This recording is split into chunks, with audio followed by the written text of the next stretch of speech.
If you file Chapter 7 bankruptcy, a bankruptcy trustee will be assigned to your case and you'll have to attend a 341 meeting with the trustee. While this meeting and interactions with your trustee are usually painless, people tend to get a little bit nervous about this part of the bankruptcy process. We hope to help ease any fears you might have in today's video. I'm Ben from the nonprofit Upsolve. We've helped thousands of people file bankruptcy and get a financial fresh start. And to do that, they all had to deal with their bankruptcy trustee at a 341 meeting, so it's totally doable. Let's start by talking about what a bankruptcy trustee is. Bankruptcy trustees are court-appointed officials who are responsible for overseeing the bankruptcy process. In the vast majority of Chapter 7 cases, trustees just do two main things. They review and confirm the information in your bankruptcy forms, including your income, your property, and the exemptions you claim to protect the property, and then they run the meeting of the creditors, which is also called the 341 meeting. In rare cases, the trustee takes on other jobs too. For instance, if you own property that's not covered by an exemption, they can take and sell that property and give the proceeds to your creditors. This rarely happens in Chapter 7 cases. The trustee also has the right to recover any recent big debt payments that might be viewed as preferential payments. Similarly, if you recently gave away valuable property, they have the right to recover that property. Again, both of these are very rare, but this is part of the trustee's job to ensure that creditors aren't being treated unfairly and to ensure that filers are following important bankruptcy laws. When it comes to your bankruptcy trustee, the most important thing is to be responsive to anything that they ask you for. They'll probably ask to see your pay stubs and tax returns, and they'll want to see your ID during the 341 meeting so that they can verify your identity. It's important to comply with any requests that they make so that your discharge process goes as quickly and smoothly as possible. Okay, so on to the next question. What is the 341 meeting? The 341 meeting is also called the meeting of creditors, but that second name is a bit misleading, which we'll talk about in a minute.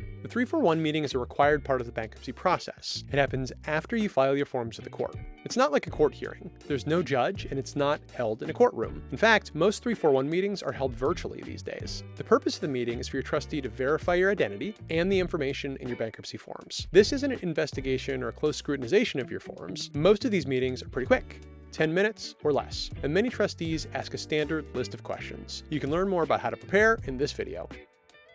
So here's why it's sometimes called the meeting of creditors. Your creditors are allowed to ask questions about your case at the meeting. However, this almost never happens. Creditors, like big credit card companies or banks, are used to people filing Chapter 7 bankruptcy, and they understand that Chapter 7 filers often don't have any money or assets to give to them, so there's really no real need for them to show up to the meeting. If you're filing Chapter 7, you don't have to do it alone. Check out the link in the description or visit upsolve.org to take our quick screener and see if you're eligible to use our free filing tool. And be sure to like this video and subscribe to our channel to get more tips on how to file bankruptcy successfully. Thanks for watching.